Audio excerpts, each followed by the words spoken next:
Hinaan di tengah keramaian.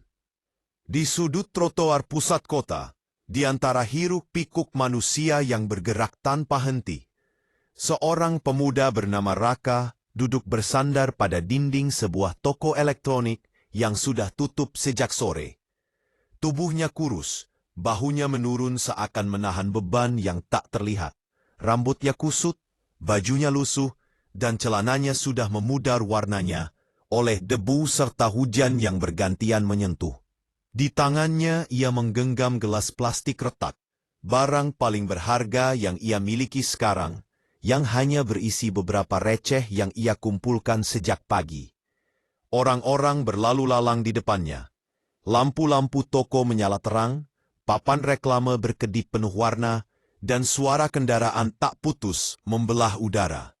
Namun bagi Raka, semua itu hanyalah latar belakang dari kesunyian yang ia rasakan di dalam hatinya. Dunia seakan bergerak cepat.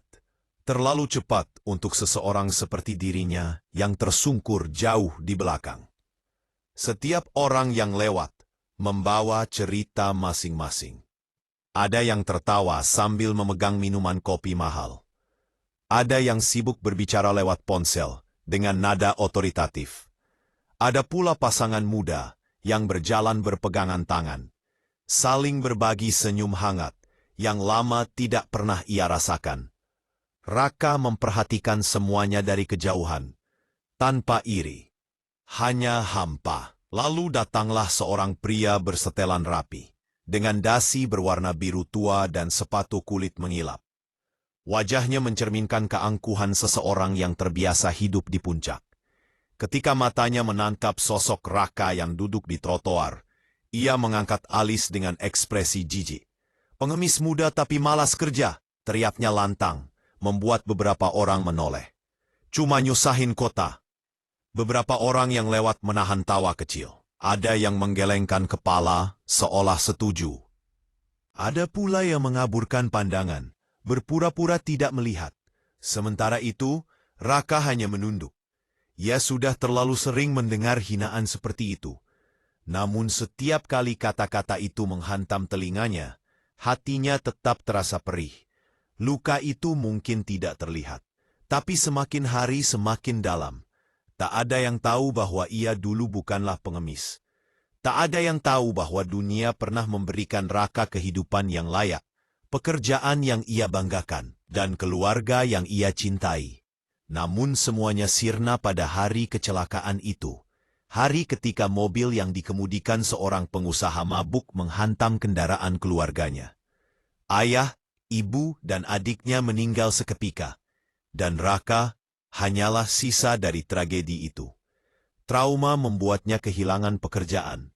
Tabungan habis untuk pengobatan. Rumah disita. Ia kehilangan arah hidup.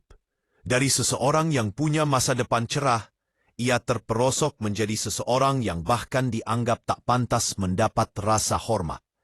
Ketika pria bersetelan rapi itu menjauh, Raka menarik napas pelan. Dingin dan sesak di dadanya seperti menyatu. Ia mencoba tersenyum meski pahit. "Aku tidak malas," bisiknya lirih. "Aku hanya sedang jatuh." Namun tidak ada yang mendengarnya. Ratusan orang berjalan di sekitarnya. Namun tak ada satupun yang memberi perhatian. Ia hanyalah siluet samar di tengah kepadatan kota. Sore berubah menjadi senja. Langit mulai dilumuri warna oranye lembut, lalu memudar menjadi ungu. Lampu kota satu persatu menyala. Tokoh-tokoh besar menurunkan rolling door. Para pekerja kantor mulai meninggalkan gedung-gedung kaca yang tinggi menjulang. Sementara ojek dan taksi memenuhi pinggir jalan untuk menjemput para pelanggan. Kota menjadi lebih hidup, tapi bagi Raka, ia tetap di tempat yang sama. Ia merapatkan tubuhnya mencoba menahan dinginnya angin malam. Perutnya kosong sejak pagi, tapi ia sudah terbiasa dengan rasa itu. Jika ia beruntung, nanti mungkin ada pedagang yang memberikan sisa makanan. Jika tidak, ia hanya akan minum air keran di pos satpam terdekat. Meski begitu, di balik semua keputusasaan itu, Raka masih memelihara satu hal kecil dalam hatinya. Harapan, bukan harapan besar. Bukan mimpi menjadi kaya atau dihormati. Hanya harapan sederhana. Besok lebih baik dari hari ini. Walau ia sendiri tidak tahu bagaimana caranya. Di seberang jalan, lampu lalu lintas berubah merah. Kendaraan berhenti serempak. Beberapa pembeli terakhir keluar dari minimarket di dekatnya. Seorang anak kecil menarik tangan ibunya sambil menunjuk balon. Seorang petugas kebersihan menyapu daun-daun kering di trotoar. Sementara itu, Raka menatap langit malam yang mulai gelap. Kenangan keluarganya muncul kembali dalam benaknya. Ibunya yang selalu mengatakan, "Raka, hidup itu naik turun. Kalau sedang jatuh, bukan berarti kita gagal. Kita hanya perlu duduk sebentar, tarik napas, lalu bangkit pelan-pelan." Kalimat itu terus terngiang. Mungkin itulah yang menjaga Raka tetap waras sampai hari ini. Namun dunia tidak pernah menunggu. Dunia tidak peduli apakah seseorang sedang bangkit atau jatuh. Dunia terus bergerak, dan seringkali tanpa belas kasihan. Suara klakson keras membuyarkan lamunan Raka. Seorang supir ojek memaki kendaraan di depannya. Orang-orang terburu-buru menyeberang sebelum lampu berubah hijau. Aroma makanan dari restoran cepat saji di dekatnya menggoda perutnya yang kosong. Malam semakin larut. Raka mulai merapikan barang-barang kecilnya, gelas plastik, tas kain tua berisi selembar jaket tipis, dan sebotol air yang tinggal seperempat. Ia hendak berpindah ke bawah jembatan penyeberangan untuk tidur, tempat yang ia gunakan hampir setiap malam selama sebulan terakhir. Namun sebelum ia bangkit, sebuah suara kecil memanggilnya. "Mas, masnya lapar?" Seorang anak laki-laki sekitar 8 tahun berdiri di depannya, memegang sebungkus roti yang masih hangat. Anak itu mengenakan seragam sekolah yang sedikit kusut. Di belakangnya, seorang ibu setengah baya tersenyum lembut. Raka terbelalak. Ia hampir lupa bagaimana rasanya diberi kebaikan oleh seseorang. "Ibu bilang, kita harus bantu yang sedang kesusahan," kata sang anak polos. Raka hanya mampu mengangguk pelan, menahan emosi. Ia menerima roti itu dengan kedua tangan, seolah menerima harapan baru. terima kasih banyak," ucapnya bergetar. Ibu itu menepuk bahunya. "Jangan menyerah, nak. Tuhan selalu kirim jalan." Setelah mereka pergi, Raka memandangi roti itu lama sekali. Bukan karena ia tidak ingin memakannya, tetapi karena ia tersadar bahwa di antara ribuan orang yang mengabaikan, selalu ada satu atau dua orang yang masih melihat manusia lain sebagai manusia. Ia memakan roti itu perlahan. Setiap gigitan terasa seperti menghangatkan hatinya yang dingin. Namun ia tidak tahu, malam itu adalah malam terakhir ia menjadi pengemis. Dan hinaan keras yang ia terima di siang hari hanyalah pembukaan dari sesuatu yang jauh lebih besar, takdir yang diam-diam menunggu di tikungan waktu. Karena esok hari, sebuah kejadian di Jalan Sudirman akan mengubah seluruh hidupnya. Bukan hanya hidupnya, tetapi juga hidup seseorang yang kelak akan sangat berarti baginya. Dan semuanya berawal dari sebuah hinaan di tengah keramaian. Jeritan di Jalan Sudirman. Pagi itu, langit Jakarta tampak cerah, namun udara sudah mulai terasa hangat sejak matahari terbit. Gedung-gedung tinggi berlapis kaca memantulkan cahaya kuning keemasan, membuat Jalan Sudirman tampak berkilau seperti kota metropolitan dalam film-film. Meski hari masih dini, lalu lintas di jalur protokol tersebut sudah padat. Klakson bersahutan, suara motor menderu, bus kota berhenti dan melaju secara bergantian. Sementara para pekerja kantor berjalan tergesa-gesa menuju gedung tempat mereka bekerja. Di salah satu sudut jalan, Raka melangkah pelan. Ia tidak tahu kemana tujuannya, tapi ia tahu satu hal. Ia harus tetap bergerak, Karena duduk di satu tempat terlalu lama, hanya membuatnya tenggelam dalam pikiran-pikiran yang menghancurkan. Ia memegang tas kain lusuh berisi jaket tipis, gelas plastik sumbang yang ia gunakan untuk meminta recehan, dan sebotol air yang masih tersisa sedikit. Malam tadi ia tidur di bawah jembatan penyeberangan, seperti biasa, dan meski angin malam menggigit tulang, ia merasa sedikit lebih kuat setelah menerima kebaikan kecil dari ibu dan anak yang memberinya roti. Tuhan selalu kirim jalan, kata ibu itu. Raka mengulang kata-kata itu berkali-kali hingga ia tertidur. Ketika ia berjalan melewati halte Transjakarta, ia mendengar suara tawa dari sekelompok karyawan muda yang sedang menunggu bus. Mereka tampak bahagia, memulai hari dengan semangat baru. Sementara Raka berjalan sambil menunduk, berusaha tak mengganggu siapapun. Beberapa orang menatapnya sekilas, beberapa lainnya pura-pura tidak melihat, dan beberapa memasang ekspresi jijik seolah keberadaannya mengotori pemandangan kota. Tetapi Raka tetap melangkah, tidak ingin memikirkan apapun selain bertahan hari itu. Ketika ia tiba di dekat lampu merah, kemacetan mulai memanjang. Mobil-mobil berbaris rapat, seperti ular besi yang tak ada ujungnya. Klakson terdengar dari berbagai arah, membuat suasana semakin kacau. Raka menepikan dirinya, berdiri di bawah bayangan gedung tinggi agar tidak menghalangi jalan. Di tengah kepadatan itulah, suara yang akan mengubah takdirnya terdengar. "Tolong, anak saya!" Teriakan itu begitu nyaring dan penuh kepanikan, sehingga membuat semua orang menoleh secara refleks. Suara seorang wanita muda, patah, gemetar, dan penuh rasa takut. Raka menoleh cepat, mencari sumber suara.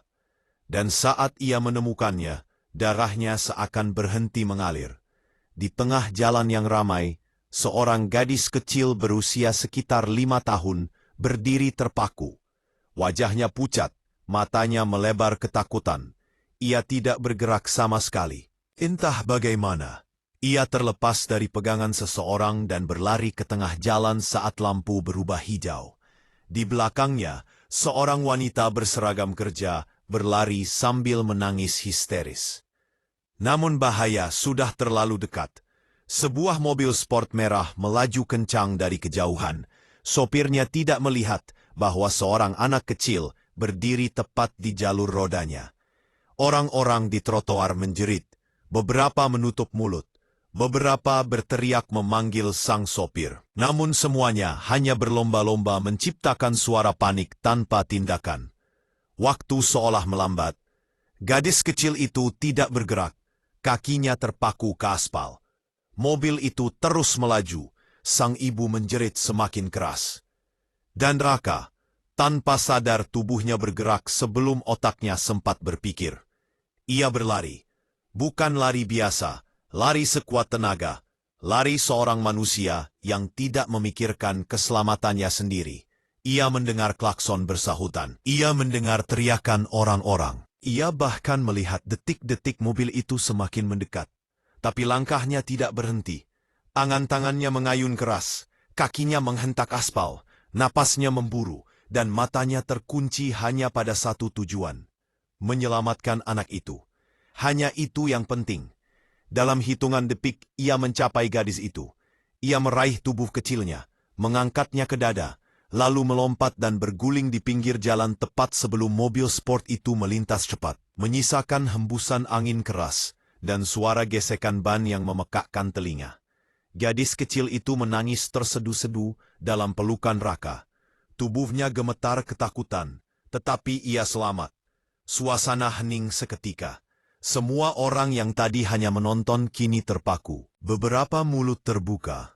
Beberapa mata membesar seolah tak percaya bahwa seorang pemuda berpakaian compang-camping, seorang pengemis yang sering mereka hina, justru melakukan sesuatu yang tidak mereka berani lakukan. Detik berikutnya, suara langkah tergesa mendekat. Seorang wanita muda berwajah cantik, elegan, dengan riasan tipis dan rambut yang ditata rapi, berlari sambil hampir terjatuh karena panik. Di balik blazer putihnya, dadanya naik turun cepat. Ia berlutut di samping Raka. "Nah, Najwa," serunya, memeluk anaknya erat. Gadis kecil itu menangis di bahunya. Wanita itu mengangkat wajahnya, matanya berkaca-kaca. "Terima kasih," suaranya pecah. "Kau menyelamatkan anakku." Baru setelah beberapa detik, ia menyadari siapa yang ia bicarakan. Wajah Raka, pakaian lusuhnya, tas kain robek di sampingnya. Wanita itu tertegun. Dialah orang yang sering ia lihat di trotoar dekat kantornya. Seseorang yang biasanya tidak ia perhatikan. Seseorang yang sering orang-orang injak martabatnya tanpa alasan. Ia ingat pernah melihat petugas keamanan mengusirnya. Ia ingat pernah mendengar orang lain menghina Raka karena dianggap mengganggu kenyamanan. Namun hari itu, pemuda miskin itulah yang mengorbankan dirinya untuk menyelamatkan anaknya. Alia, begitulah nama wanita itu, CEO muda dari salah satu perusahaan teknologi raksasa, merasakan sesuatu mencengkeram hatinya. Rasa syok, lega, dan bersalah bercampur menjadi satu. Kalau kau terluka," suaranya bergetar. Ia tidak melanjutkan. Raka hanya tersenyum kecil. "Saya baik-baik saja. Yang penting anak ibu selamat." Namun sebenarnya tubuhnya bergetar hebat. Lututnya memar, sikunya tergores, dan ada rasa pedih di punggungnya akibat berguling di aspal kasar. Tapi ia tidak mengeluh. Orang-orang mulai berdatangan, mengerumuni mereka. Ada yang merekam dengan ponsel, ada yang memotret, ada pula yang bertanya apakah Raka terluka. Namun sebagian besar hanya terdiam. Karena mereka tahu. Mereka tahu dialah pengemis yang kemarin mereka abaikan. Mereka tahu dialah yang pernah mereka hina. Mereka tahu dialah orang yang mereka anggap sampah kota.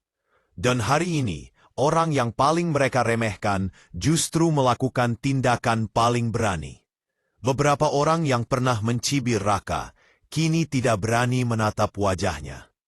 Ada yang memalingkan muka. Ada pula yang menunduk malu. Sementara Alia memegangi tangan Raka dengan kedua tangannya. Aku tidak tahu harus bilang apa," katanya terbata. Air matanya jatuh tanpa ia sadari. "Kalau kamu tidak datang, aku tidak bisa membayangkan." Raka geleng pelan. "Tidak apa-apa, Bu. Saya hanya melakukan apa yang harus saya lakukan." Tapi bagi Alia, itu lebih dari sekedar tindakan spontan. Itu nyawa putrinya. Tidak ada harta, tidak ada prestise yang lebih berharga dari itu. Beberapa petugas lalu lintas datang menghampiri, memastikan keamanan. Seorang satpam gedung menuntun Alia dan putrinya ke tempat lebih aman. Namun Alia tidak melepaskan Raka. Ia menatap pemuda itu lama, seolah mencoba mengingat wajahnya betul-betul. "Mas, ikut saya ke rumah sakit ya. Kamu harus diperiksa," ajaknya. Raka spontan menggeleng. "Tidak perlu saya. Tolong," potong Alia dengan suara tegas tapi penuh ketulusan. "Biarkan saya, setidaknya memastikan kamu tidak terluka." Nada suaranya tidak bisa ditolak. Akhirnya Raka mengangguk pelan. Saat mereka berjalan menuju mobil pengawalan yang disediakan petugas, orang-orang di sekitar masih memandangi mereka. Beberapa merekam, beberapa membisikkan kekaguman. Tetapi ada satu hal yang jelas. Pandangan mereka terhadap Raka berubah. Yang tadinya melihatnya sebagai beban kota, kini melihatnya sebagai pahlawan.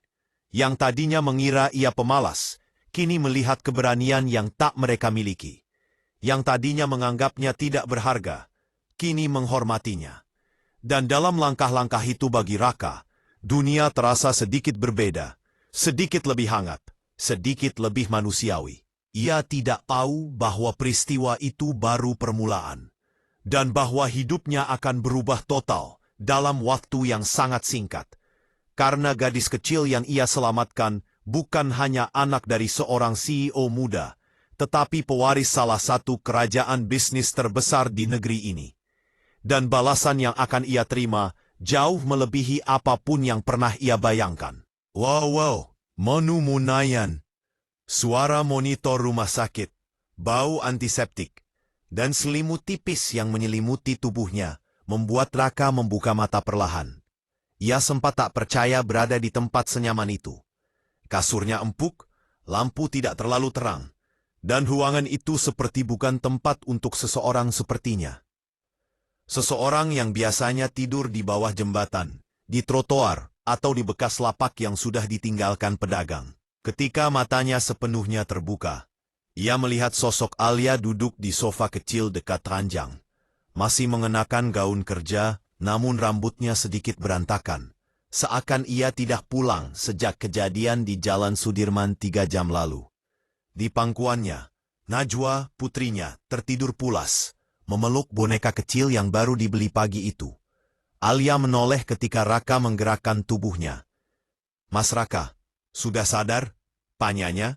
Suaranya pelan namun penuh kelegaan. Raka langsung panik dan mencoba bangun. "Maaf Bu, saya..."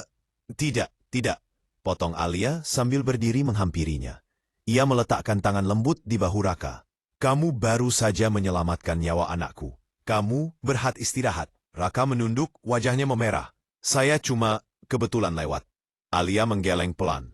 "Tidak ada kebetulan dalam sesuatu yang sebesar itu, Pak." Hari-hari setelah kejadian, kabar penyelamatan dramatis di Jalan Sudirman menjadi viral di media sosial. Video seseorang berlari menyelamatkan anak kecil dari tabrakan mobil sport ditonton jutaan orang dalam beberapa jam. Banyak yang memuji keberaniannya, banyak pula yang terkejut ketika mengetahui bahwa sosok itu adalah Raka, pengemis yang sering terlihat di trotoar pusat kota. Namun Raka tidak terlalu peduli dengan dunia maya.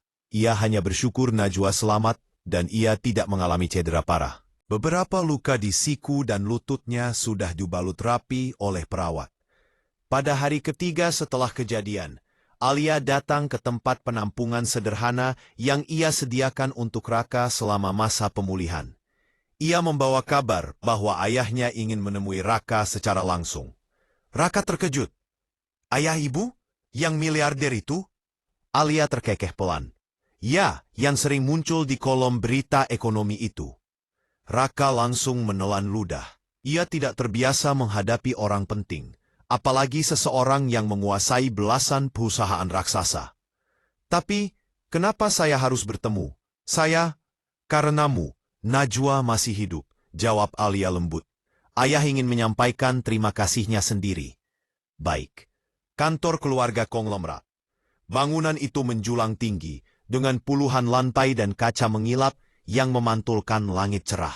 Setiap orang yang masuk harus melewati lobi mewah yang dipenuhi marmer putih, lampu gantung kristal, dan aroma parfum premium yang menyelimuti udara. Raka berjalan dengan langkah kikuk, memakai kemeja baru pemberian Alia. Ia merasakan banyak pasang mata menatapnya. Tidak dengan hinaan seperti dulu saat ia berada di jalan, tetapi dengan rasa ingin tahu, seolah ia adalah seseorang yang muncul dari cerita luar biasa. Alia berjalan di sampingnya sambil tersenyum meyakinkan. "Tenang saja Mas, ayahku tidak menggigit," katanya. Senyum Raka mengembang gugup.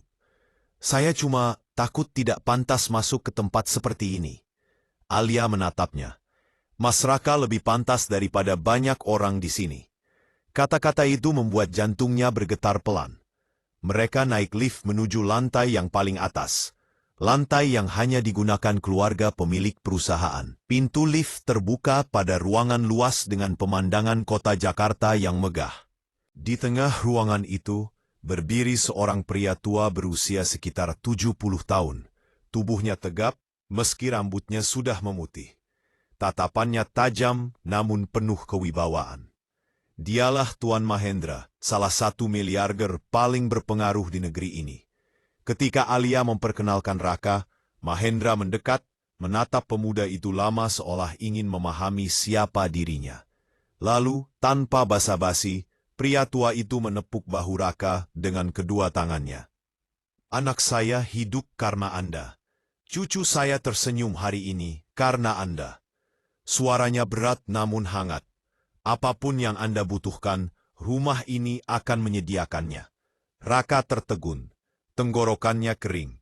Kata-kata itu terasa terlalu besar, terlalu mewah, terlalu tinggi untuk seseorang seperti dirinya. Saya tidak perlu apa-apa, jawab Raka terbata. Saya hanya ingin hidup normal. Saya tidak ingin merepotkan. Mahendra tertawa kecil. Pemuda sepertimu masih punya kerendahan hati.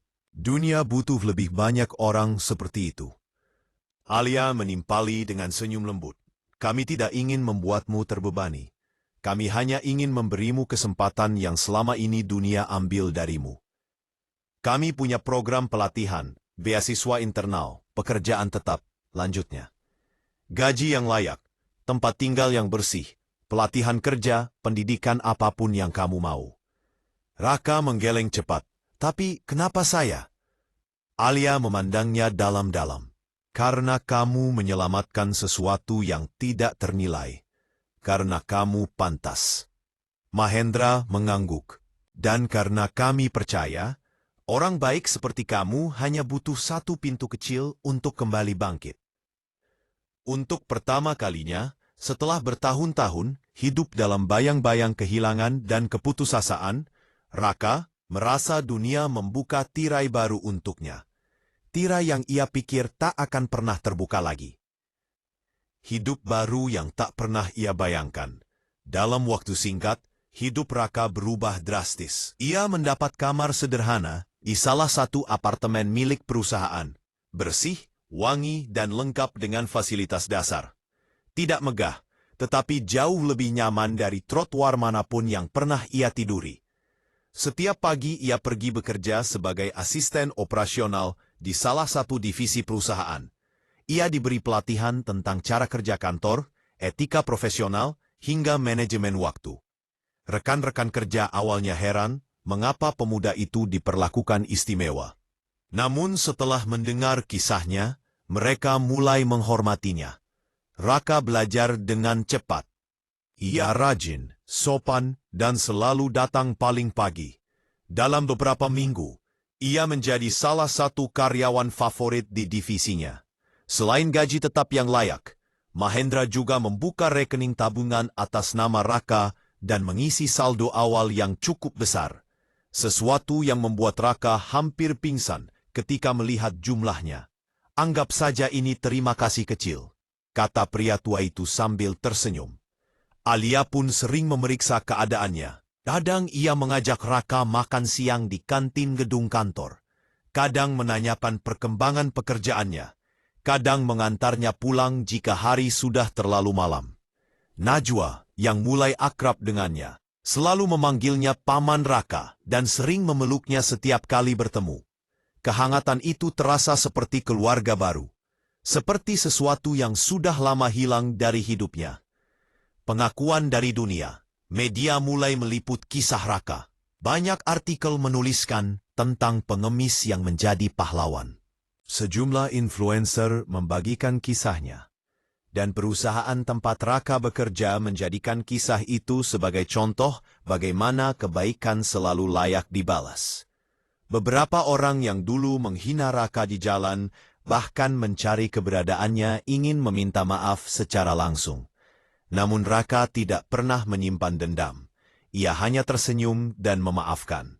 Alia sering berkata, "Mas Raka, dunia kadang buta, tapi tindakanmu membuka mata banyak orang." Raka hanya menjawab dengan rendah hati, "Saya cuma ingin hidup sebagai manusia.